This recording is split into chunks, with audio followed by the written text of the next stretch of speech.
Élus, mes paroles vont peut-être vous étonner. Si vous visionnez cette vidéo, ce n'est pas un hasard. Un phénomène plus vaste est à l'œuvre, et vous avez été conduit ici pour une raison que vous ne saisissez peut-être pas encore entièrement. Beaucoup vivent sans jamais discerner la vérité, mais vous avez toujours perçu une différence en vous. Dès l'enfance, vous avez affronté des épreuves qui paraissaient injustes. Ceux destinés à vous aimer vous ont fait souffrir, la solitude et le rejet vous ont suivi, même quand vous faisiez tout pour être comme les autres. Mais rien de cela n'était fortuit. Toutes ces peines appartenaient à un plan supérieur visant à vous métamorphoser en ce que vous étiez prédestiné à devenir. Les élus n'ont jamais un parcours aisé. Joseph fut trahi par ses frères et jeté dans une citerne. Moïse fut renié par son peuple. David fut poursuivi comme un bandit avant d'accéder au trône. Dieu a toujours laissé ceux qui portent une grande mission endurer des tribulations intenses avant de dévoiler leur vraie nature. Et vous, que signifient toutes vos expériences? Avant de dévoiler cette vérité, j'ai besoin que vous posiez 3 actions maintenant. Premièrement, laissez un pouce bleu et abonnez-vous à cette chaîne. Ce n'est pas qu'un simple clic, c'est un acte de foi et de résistance. Deuxièmement, écrivez 777 en commentaire. Ce chiffre est un code sacré, un signal que vous embrassez votre destin et êtes prêt pour la métamorphose. Troisièmement, partagez cette vidéo avec quelqu'un qui en a besoin, car notre but est d'atteindre 7000 abonnés, 7000 flammes allumées. Dieu pourrait vous employer pour réveiller une autre âme élue. Et si vous ne faites pas encore partie de notre communauté de membres, c'est l'instant d'y entrer et de vivre ce chemin de transformation à nos côtés. À présent que vous vous êtes engagés, préparez-vous, car élus de Dieu, l'heure est venue de voir la vérité. Vous avez consacré votre existence à chercher pourquoi celle qui était censée vous aimer et vous protéger vous a infligé tant de souffrances, de rejet et de solitude. Vous avez cherché des explications, tenté de vous fondre, tout entrepris pour être accueilli, mais rien n'a suffi. Et maintenant, je vous l'affirme, cela n'a jamais été une question personnelle. Cela a toujours concerné le dessein de Dieu pour votre vie. La société prétend que l'amour maternel est sacré, indestructible et inconditionnel. Mais qu'en est-il lorsque cet amour fait mal, et qu'au lieu de protection, il devient une geôle? Beaucoup d'élus ont vu le jour dans des foyers où l'amour maternel ne soigne pas, mais blessé, où l'affection est teintée de contrôle, de manipulation et de souffrance. Peut-être avez-vous connu l'indifférence, réduit au silence, discrédité, ou contraint de croire que vous étiez le problème. Mais écoutez, cela n'a jamais été votre faute. C'était une épreuve, une préparation. Dieu ne commet pas d'erreur. Il ne vous a pas inséré dans cette famille par accident. Si votre mère a été dans l'incapacité de vous aimer comme nécessaire, c'était une autorisation divine. Dieu savait qu'en grandissant entouré d'affection humaine, vous ne rechercheriez peut-être jamais la sienne.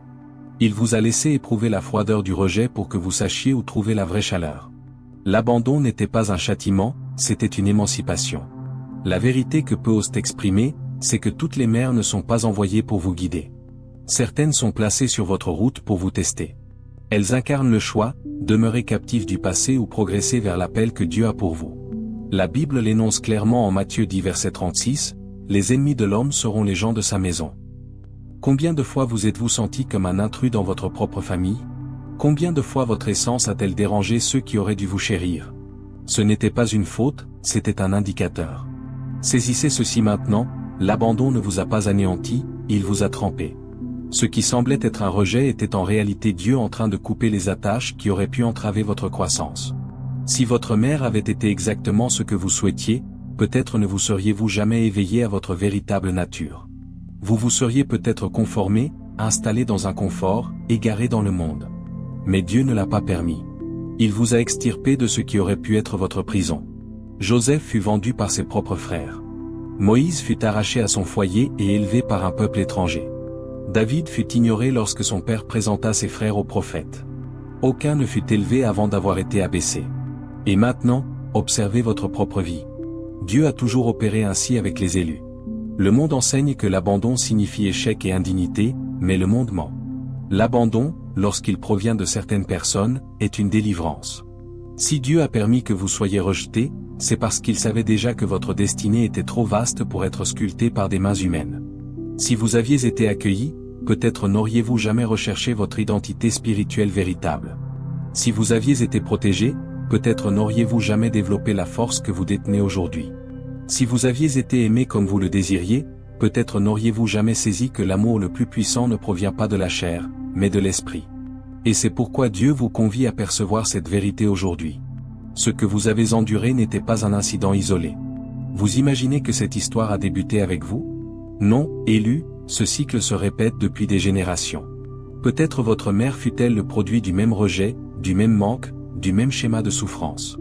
Mais il y a une différence maintenant, cette fois, Dieu a quelqu'un pour le briser. Cette fois, Dieu vous a sélectionné. Maintenant, la décision vous appartient. Vous pouvez continuer à voir cette douleur comme un poids, ou l'accueillir comme le signe de votre vocation. Vous pouvez continuer à interroger le passé, ou endosser votre rôle de transformateur de l'avenir. Le choix est vôtre. Mais sachez une chose, Dieu ne vous a pas mis à l'écart pour rester captif, il vous a mis à part pour être libre. Et cette liberté commence maintenant, car la prochaine révélation transcende votre récit personnel. Ce que vous allez découvrir ne vous concerne pas seul, il s'agit d'un cycle intergénérationnel qui doit être rompu, et vous avez été élu pour y parvenir. Élus de Dieu, soyez attentifs. La douleur que vous ressentez, le fardeau que vous portez, l'abandon qui a marqué votre existence, rien de tout cela n'a commencé avec vous. Vous n'êtes pas simplement une victime des circonstances, vous êtes l'aboutissement d'un cycle qui se perpétue depuis des générations. Mais à présent, Dieu vous somme d'être celui qui y mettra fin. Combien de fois avez-vous regardé en arrière et réalisé que votre histoire ressemble à celle de vos parents, grands-parents, voire arrière-grands-parents? Des modèles de souffrance, de rejet, d'échec et de stagnation se répètent comme une malédiction invisible. Des familles prisonnières des mêmes travers, des mêmes traumatismes, des mêmes limites. Des mères qui n'ont jamais reçu d'amour, ou par conséquent, n'ont jamais su en donner. Des pères absents, des relations brisées, des enfants grandissant avec le sentiment de devoir se battre pour être vus. Ce n'est pas une coïncidence, c'est un cycle. La parole de Dieu nous en avertit dans Exode 20 verset 5, évoquant l'iniquité qui se transmet de génération en génération. Mais attention, si les cycles peuvent se reproduire, ils peuvent aussi être brisés. Si la douleur a traversé votre lignée jusqu'à vous, c'est parce que Dieu savait que vous seriez assez fort pour l'arrêter. Le poids que vous éprouvez n'est pas seulement le vôtre, vous portez les échos d'un passé que vous n'avez pas choisi. Mais voici la révélation, vous avez été suscité pour être la dernière génération à en pâtir. Le cycle s'achève avec vous. Dieu vous a appelé à changer la douleur en force, le rejet en identité, l'absence en vocation. Observez l'histoire de Joseph. Il naquit dans une famille rongée par la jalousie et la trahison. Ses frères le haïssaient, voulaient sa perte, le vendirent comme esclave. Mais Dieu le plaça en position d'autorité pour sauver, non seulement lui-même, mais toute sa lignée. Ce qui semblait une tragédie était en réalité un plan divin de rédemption. Maintenant, regardez votre vie. Pensez-vous avoir traversé tout cela uniquement pour souffrir? Croyez-vous que Dieu vous aurait laissé porter cette croix sans une intention plus haute? Dieu a interrompu la répétition du passé et vous a désigné comme point de bascule. Mais briser un cycle n'est pas aisé. Vous devrez prendre des décisions que personne dans votre famille n'a eu le courage de prendre. Vous devrez pardonner là où régnait l'amertume, abandonner des schémas normalisés depuis des générations, devenir une nouvelle racine pour que ceux qui suivront grandissent libérés de cette malédiction. Cela exige de la force, de la foi, des sacrifices. Mais Dieu ne vous aurait pas confié cette mission s'il savait que vous en étiez incapable. Il vous a équipé, façonné par la douleur, permis de voir la vérité pour que vous soyez celui qui change tout. Maintenant, écoutez attentivement. Vous avez deux voies, soit vous laissez la douleur du passé continuer à gouverner votre vie, soit vous assumez l'appel et déclarez que le cycle s'arrête avec vous. Il n'y aura plus de rejet, plus d'abandon, plus de manque. Votre lignée sera marquée par la guérison, la transformation et la libération. Et cela commence maintenant, car la prochaine révélation dépasse votre histoire familiale. Le moment est venu de reconsidérer tout ce que vous avez appris sur la famille. Dieu est sur le point de vous montrer un sens nouveau pour ceux qui ont croisé votre route, et ce que vous allez découvrir pourrait tout bouleverser. Élus de Dieu, ouvrez les yeux. Jusqu'ici, vous avez considéré votre famille comme un fardeau, un obstacle, la source de votre plus grande souffrance. Vous vous êtes demandé d'innombrables fois, pourquoi ai-je été placé dans ce foyer? Pourquoi devais-je naître dans cette famille? Pourquoi Dieu a-t-il permis que ces personnes soient sur mon chemin? À présent, je vous le dis, ils n'ont jamais été de simples individus, ils étaient des instructeurs envoyés par Dieu. Vous devez intégrer cela maintenant. Chaque trahison, chaque humiliation, chaque parole méprisante, chaque regard indifférent, tout cela fut placé dans votre existence avec une intention précise. Non pour vous détruire, mais pour vous affermir, non pour vous emprisonner, mais pour vous affranchir. Vous avez passé trop de temps à voir votre famille avec les yeux de la chair. Désormais, Dieu veut que vous voyiez avec les yeux de l'esprit. Le monde enseigne que la famille relève des liens du sang, mais Dieu enseigne qu'elle relève du dessein.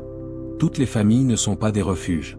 Certaines sont des fournaises qui vous façonnent, des déserts qui vous apprennent à trouver l'eau dans l'esprit, et certaines sont précisément ce que vous devez surmonter pour atteindre votre identité véritable. Voici la vérité que peu osent admettre, votre famille toxique n'était pas une erreur, c'était un entraînement. Regardez Joseph, vendu par ses frères, jeté dans un puits, vendu comme esclave. Tout cela aurait pu l'anéantir, mais il comprit une chose qui changea son histoire. Si Dieu l'a permis, c'est qu'il y avait un dessein supérieur. Quand il retrouva ses frères des années plus tard, au lieu de se venger, Joseph déclara dans Genèse 50 verset 20, « Vous aviez projeté de me faire du mal, mais Dieu l'a changé en bien. » Je vous demande à présent, et si ce que vous appelez malédiction était en réalité votre plus grande bénédiction? La douleur venue de votre famille vous a enseigné la résilience. Leur rejet vous a poussé vers les bras de Dieu. Le manque de soutien vous a appris à marcher seul, car vous n'êtes pas appelé à dépendre des hommes, mais du Créateur. Élus, entendez ceci, tant que vous verrez votre famille comme un poids, vous demeurerez prisonnier du passé. Mais dès l'instant où vous comprendrez qu'ils n'ont été que l'instrument utilisé pour vous former, vous deviendrez libre. La clé de votre libération réside dans la manière dont vous percevez votre histoire. Vous n'avez pas été envoyé pour porter la haine, ni pour demeurer dans la souffrance. Vous avez été envoyé pour transcender tout cela. Et l'arme la plus puissante contre ceux qui ont tenté de vous détruire n'est pas la vengeance, c'est la transformation. Maintenant, vous avez un rôle. Vous pouvez rester captif des blessures de l'enfance, ou accepter que Dieu ait utilisé tout cela pour vous préparer à quelque chose de bien plus grand. Vous pouvez continuer à voir votre famille comme vos ennemis, ou comprendre qu'ils n'ont été que des outils dans votre processus d'éveil. Choisissez de voir au-delà de la douleur. Choisissez de voir avec les yeux de l'esprit, car à partir de ce moment, plus rien ne pourra vous retenir. Mais cette révélation n'est pas achevée. Si jusqu'ici vous pensiez que tout cela ne concernait que votre souffrance, préparez-vous, car ce qui arrive maintenant est le véritable éveil spirituel. Et quand vous comprendrez ce qui se joue réellement en vous, tout prendra sens. Ce qui se répète dans votre vie n'est pas une coïncidence. Les personnes qui vous ont blessé, les relations qui vous ont déçu, les paroles qui vous ont fait mal, tout cela a été permis par Dieu, non pour vous détruire, ni pour faire de vous une victime, mais pour vous transformer. Vous avez passé trop de temps à contempler votre famille avec ressentiment, portant le poids des peines qu'ils vous ont infligées. Vous vous êtes demandé d'innombrables fois, pourquoi Dieu m'a-t-il placé dans ce foyer? Pourquoi est-ce justement moi qui ai dû naître dans cette famille? Pourquoi ai-je été rejeté par ceux qui auraient dû m'aimer? Mais maintenant, la vérité éclate. Votre famille n'a jamais été un obstacle, elle a été un outil dans votre processus d'éveil. Dieu ne se trompe jamais. S'il a permis que vous naissiez dans ce foyer auprès de ces personnes, ce n'était pas par punition, mais par dessein. Certains ont été placés à vos côtés pour éprouver votre patience, d'autres pour défier votre foi. Il y a eu ceux qui ont tenté de vous enchaîner à la médiocrité, et ceux qui ont voulu éteindre votre lumière. Mais aucun n'a eu le pouvoir de définir votre destin, car votre destin était déjà écrit avant même votre arrivée ici. Si votre famille avait été parfaite, vous vous seriez installé dans le confort. Si vous aviez reçu l'amour que vous désiriez, peut-être n'auriez-vous jamais ressenti le besoin de chercher au-delà. Mais Dieu ne veut pas que vous dépendiez de l'amour humain pour trouver votre identité, il veut que vous la trouviez en lui. Regardez l'histoire de Joseph. Trahi, vendu comme esclave par ses propres frères, emprisonné injustement. Mais s'il n'avait pas été rejeté, il ne serait jamais parvenu au palais. S'il n'avait pas été trahi, il n'aurait jamais découvert sa véritable position. Ceux qui ont tenté de le détruire, sans le savoir, le poussaient vers son destin. Et maintenant, observez votre propre vie. Et si ceux qui vous ont blessé étaient en réalité les instruments que Dieu a utilisés pour vous éveiller? Et si le rejet était en réalité une séparation divine? Et si les attaques ne visaient pas vous, mais ce que vous représentez? Vous n'avez pas été victime de votre famille, vous avez été préparé à travers elle. Le monde enseigne que la famille est un lien de sang, mais Dieu enseigne que la famille est un dessein. Certains liens sont faits pour durer, d'autres pour être rompus. Et Dieu, le sachant, vous a permis de naître dans cet environnement non pour que vous y restiez attaché, mais pour que vous appreniez à le transcender. Maintenant, vous avez deux options, continuer à voir votre histoire à travers la douleur, ou commencer à la voir à travers le dessein. Vous pouvez vous révolter contre le passé, ou comprendre qu'il vous a conduit exactement jusqu'ici. Vous pouvez rester prisonnier de l'amertume, ou accepter que tout cela était une construction divine. Cela ne signifie pas que c'était juste, ni que c'était facile, mais cela signifie que ce ne fut pas vain. Élus de Dieu, la libération que vous recherchez ne viendra pas du changement des autres, mais de la transformation de votre perspective. Ce qui vous est arrivé n'était pas une erreur, c'était un processus. Et maintenant, Dieu vous appelle à franchir l'étape suivante. Il ne sert plus à rien de fuir.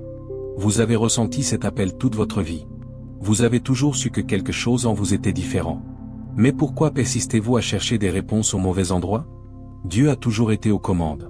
Ce que vous avez vécu jusqu'ici n'était pas une injustice aléatoire, ni un abandon sans objet. C'était Dieu qui vous préparait à quelque chose de bien plus grand que vous ne l'imaginez. La vérité est que vous n'avez jamais été l'un d'entre eux. Vous ne vous êtes jamais intégré, jamais totalement accepté. Peu importe vos efforts, quelque chose vous tirait toujours hors du système. La société a tenté de vous programmer pour n'être qu'un parmi tant d'autres. Votre famille vous a fait croire que vous étiez le problème. Et le monde a essayé de vous convaincre de votre nullité. Mais le monde ment. Dieu, lui, ne vous a jamais menti. Votre douleur était la marque de votre séparation. Dieu n'a jamais voulu que vous apparteniez au commun. Il vous a laissé traverser le feu parce qu'il savait que votre esprit devait être épuré. Vous pensez que la solitude était une punition? Non, c'était Dieu qui vous cachait, vous protégeait, vous fortifiait. Il a éloigné de vous tout ce qui aurait pu vous corrompre prématurément. Les élus ont toujours été forgés dans le feu. Joseph fut trahi, Moïse exilé, David méprisé. Mais ils partageaient tous un point commun, ils furent d'abord humiliés, puis exaltés.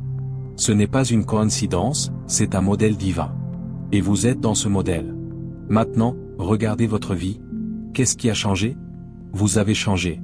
Ce qui vous blessait avant n'a plus le même impact. Les mots qui vous abattaient autrefois sonnent creux désormais. Les personnes que vous redoutiez paraissent désormais insignifiantes. Savez-vous pourquoi? Parce que l'éveil a déjà commencé. Mais l'éveil est dangereux, il ne vous accorde pas le luxe de l'ignorance. Après que Dieu a ouvert vos yeux, il n'y a plus de retour en arrière. Vous ne serez plus jamais le même, et cela dérange. Votre entourage le sentira.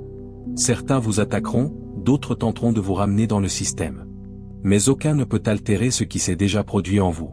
Désormais, vous avez deux options. Soit vous acceptez ce que Dieu vous appelle à être et avancez sans crainte, soit vous essayez de vous dissimuler et vivez un mensonge jusqu'à la fin. Mais sachez une chose, celui qui est élu peut tenter de fuir, mais ne pourra jamais se fondre à nouveau. Le choix a déjà été fait. L'heure est venue de se lever. Le temps de l'incertitude est révolu, le temps de la confusion est derrière vous. Élu de Dieu, votre libération a déjà été décrétée. Plus rien ne peut vous retenir, excepté ce à quoi vous vous accrochez encore. Les chaînes invisibles qui vous ligotaient n'ont plus de force. Ce qui fut autrefois une prison devient un choix. La vraie liberté n'advient pas quand les circonstances changent, mais quand vous comprenez que plus rien n'a d'emprise sur vous. Aucune parole prononcée contre votre vie ne peut vous définir. Aucun rejet ne peut modifier ce que Dieu a établi. L'ennemi a essayé de vous faire croire que vous étiez faible, que vous deviez constamment prouver votre valeur. Mais ce mensonge est démasqué. Vous n'avez jamais eu besoin de l'approbation de qui que ce soit, car Dieu vous avait déjà choisi avant votre naissance. La parole dit dans Jean 8h36, « Si donc le Fils vous affranchit, vous serez réellement libre. » Votre libération ne provient pas des personnes, des lieux ou des circonstances, elle vient directement de Dieu, et pour cela, nul ne peut la révoquer. Mais être libre exige du courage. Beaucoup préfèrent rester enchaînés, car le poids de l'esclavage leur est plus familier que la légèreté de la liberté. La peur d'avancer les pousse à demeurer au même endroit, prisonniers de vieux schémas, de relations toxiques, d'histoires qui auraient dû se clore.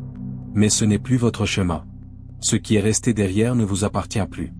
Moïse a dû quitter l'Égypte avant de libérer le peuple, il ne pouvait guider personne tant qu'il était lui-même captif du système que Dieu lui ordonnait de quitter. De même, vous ne pouvez progresser si vous vous agrippez encore à ce qui devrait être laissé au passé. Certaines personnes, certains environnements, certaines pensées doivent y rester pour que l'avenir que Dieu a pour vous se manifeste. Mais la transition de l'esclavage à la liberté n'est pas simple, elle exige le renoncement. Ce qui semblait auparavant essentiel peut en réalité entraver votre ascension. Il faut du discernement pour distinguer les liens envoyés par Dieu de ceux imposés pour vous emprisonner. La libération n'est pas seulement s'éloigner de ce qui nuit, mais aussi accueillir ce qui vous fortifie. Le véritable empotement émerge quand vous assumez enfin votre identité sans peur. Vous avez déjà traversé les douleurs, affronté les défis, survécu à ce qu'ils ont tenté d'utiliser contre vous. Maintenant, il est temps de vous approprier la force née de ce parcours. Dieu ne vous a pas relevé pour continuer à vivre enchaîné au passé, il vous appelle à prendre possession de ce qui a toujours été vôtre. Et à mesure que vous vous libérez, quelque chose de plus profond encore se produit en vous. Il ne s'agit pas seulement de briser les chaînes, il s'agit de transformer votre vécu en puissance. Élu de Dieu, ce que tu as enduré n'était pas une erreur. Le fardeau que tu as porté, les nuits en larmes, les cicatrices invisibles que le monde ne voit pas, tout cela fut le feu que Dieu utilisa pour te forger. Rien de ce qui est arrivé ne fut vain. Ce qui autrefois t'affaiblissait devient désormais ta plus grande source de force. Jésus-Christ a subi l'épreuve la plus douloureuse qu'un être humain puisse endurer. Il a été trahi, humilié, a porté une croix qui n'était pas la sienne, a senti le poids du mépris de l'humanité. Au moment de la plus grande souffrance, beaucoup ont cru que tout était fini. Mais ce qui semblait être sa destruction fut précisément ce qui le conduisit à sa plus grande gloire. La croix, qui aurait dû être le symbole de la défaite, est devenue le plus grand signe de puissance et de rédemption. Le même principe s'applique à toi. Tout ce qu'ils ont tenté d'utiliser contre ta vie sera transformé par Dieu en faveur de ton ascension. La perte deviendra multiplication, l'injustice deviendra capacité divine, l'humiliation sera le tremplin de ton exaltation. Ils t'ont blessé, fait douter de ta valeur, essayé d'éteindre ta lumière. Ils espéraient que tu abandonnerais. Mais regarde, tu es toujours là. Rien n'a pu détruire ce que Dieu a placé en toi. C'est la preuve qu'il se produit quelque chose de bien plus grand dans les coulisses de ton existence. L'or ne brille qu'après avoir été raffiné par le feu. L'huile n'est extraite que lorsque l'olive est pressée. La transformation exige de la douleur, mais cette douleur n'est pas une fin, elle est une transition vers quelque chose de plus grand. Joseph fut vendu comme esclave, humilié, oublié. Mais Dieu utilisa tout cela pour l'élever à la gouvernance de l'Égypte. Moïse fut rejeté, chassé du palais, discrédité, mais il devint le leader qui libéra une nation. Les élus traversent des épreuves intenses car ils sont appelés à porter des responsabilités que peu peuvent supporter. Mais il y a un élément essentiel dans ce processus, tu dois accepter ta transformation. Beaucoup traversent la souffrance sans jamais s'en affranchir, ils restent prisonniers du passé, entretiennent la rancœur, répètent les mêmes douleurs. Mais les vrais élus transforment leurs blessures en armes spirituelles. Et voici un secret puissant, l'ultime étape de ta libération réside dans le pardon. Non pas le pardon qui absout les coupables, mais celui qui te libère de leur influence sur ta vie. Jésus, cloué sur la croix, déclara, « Père, pardonne-leur, car ils ne savent pas ce qu'ils font. » Il ne le dit pas parce que la douleur était légère, mais parce qu'il savait que le pardon était la clé finale de sa victoire. Il en va de même pour toi. Pardonner, ce n'est pas oublier, ni justifier leurs actes. Pardonner, c'est briser les chaînes qui te lient encore au passé. C'est déclarer que ton destin ne sera plus défini par ce qu'ils t'ont fait. Maintenant, quelque chose de nouveau commence à naître en toi. Ce qui t'a blessé ne te contrôle plus. Ce qui te paralysait a perdu sa force. Dieu transforme chaque douleur en une marche vers ton ascension. Et cette transformation a un but, tu n'as pas traversé tout cela pour rien. Maintenant que tu as été fortifié, quelque chose de plus grand encore t'attend. Élu, maintenant tout prend sens. Ce qui paraissait autrefois injuste, cruel et inexplicable se révèle comme faisant partie d'un dessein bien plus vaste. Dieu a permis que ta mère soit toxique, que tu sois rejeté, blessé, ignoré, non parce qu'il voulait te voir souffrir, mais parce qu'il devait t'éveiller. Si ta mère avait été parfaite, si elle t'avait donné tout l'amour que tu cherchais, tu te serais installé dans le confort. Tu aurais accepté une vie ordinaire, suivi un chemin prévisible, tu te serais perdu dans la facilité de l'acceptation. Mais Dieu ne t'a pas créé pour être comme les autres, il t'a choisi pour être différent. Dès le début, Dieu savait que la seule manière de t'extraire du système passait par la douleur. Il savait que si tu avais été aimé comme tu le désirais, tu n'aurais jamais cherché la véritable source de l'amour. Si tu avais été accueilli, tu n'aurais jamais développé cette force inébranlable. Si ta mère n'avait pas été l'un de tes premiers défis, tu ne serais pas prêt pour ce qui t'attend. Jésus est passé par le même processus. Il a été renié par son propre peuple, discrédité, humilié, trahi. Mais il n'est pas venu au monde pour être accepté, il est venu pour accomplir un dessein. Et c'est le même appel sur ta vie. Tu n'as pas été envoyé pour chercher l'acceptation, tu as été envoyé pour t'éveiller. La vérité est que la douleur fut la clé de ta libération. Ce sentiment de n'avoir jamais appartenu, d'avoir toujours été l'étranger dans ta propre maison, de n'avoir jamais reçu l'amour espéré, tout cela était Dieu te montrant que ta route était ailleurs. Maintenant, tu dois décider, vas-tu continuer à porter cette douleur comme un fardeau, ou vas-tu l'utiliser comme carburant pour devenir ce que Dieu t'a appelé à être? Ta mère n'était pas l'obstacle, elle était l'épreuve. Et tu as réussi le test. À présent, Dieu t'appelle à quelque chose de plus grand encore. Si tu es parvenu jusqu'ici, c'est que ce message t'était destiné. Beaucoup ont ignoré les signes, beaucoup ont résisté à la vérité, mais toi, tu es resté. Et cela prouve que Dieu a quelque chose de plus grand pour ta vie. Maintenant, la révélation finale se manifeste. Ce qui t'est arrivé n'était pas une erreur, c'était un bond. Le rejet n'était pas un hasard, l'abandon n'était pas sans raison. Dieu savait que pour te préparer, il devait t'éloigner.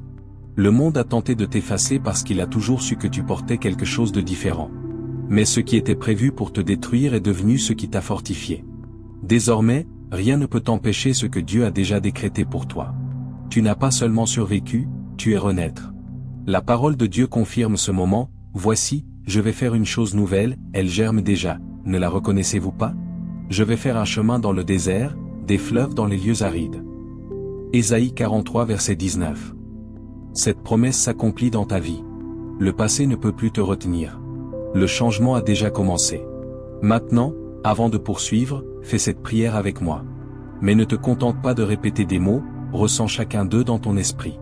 C'est l'instant de te connecter véritablement à Dieu et de lui remettre tout ce qui essaie encore de te retenir. Seigneur, aujourd'hui je comprends que tout ce que j'ai vécu faisait partie de ton plan. Les douleurs, les rejets, les pertes, rien n'a été vain. Je rejette la douleur comme fardeau et j'accepte la transformation comme dessein. Je sais que tu m'as mis à part pour quelque chose de plus grand, et en ce moment j'accepte cet appel. Je déclare que je suis prêt pour tout ce que tu as préparé pour moi. Que toute chaîne invisible soit brisée, que toute barrière soit ôtée, et que je puisse vivre pleinement ce pourquoi j'ai été créé. Au nom de Jésus, Amen. Maintenant, quelque chose en toi a changé. Ce qui te limitait a perdu son pouvoir, ce qui te blessait n'a plus de contrôle sur toi. Si ce message a résonné dans ton cœur, je te demande de laisser ton pouce bleu et de t'abonner à la chaîne maintenant. Ce n'est pas seulement un geste, c'est un acte de confirmation, ta réponse à Dieu. De plus, deviens membre de la chaîne, des révélations encore plus profondes t'attendent. Élu, ce que Dieu a promis pour ta vie a déjà commencé à s'accomplir. Maintenant, va de l'avant et manifeste ce qu'il a placé en toi.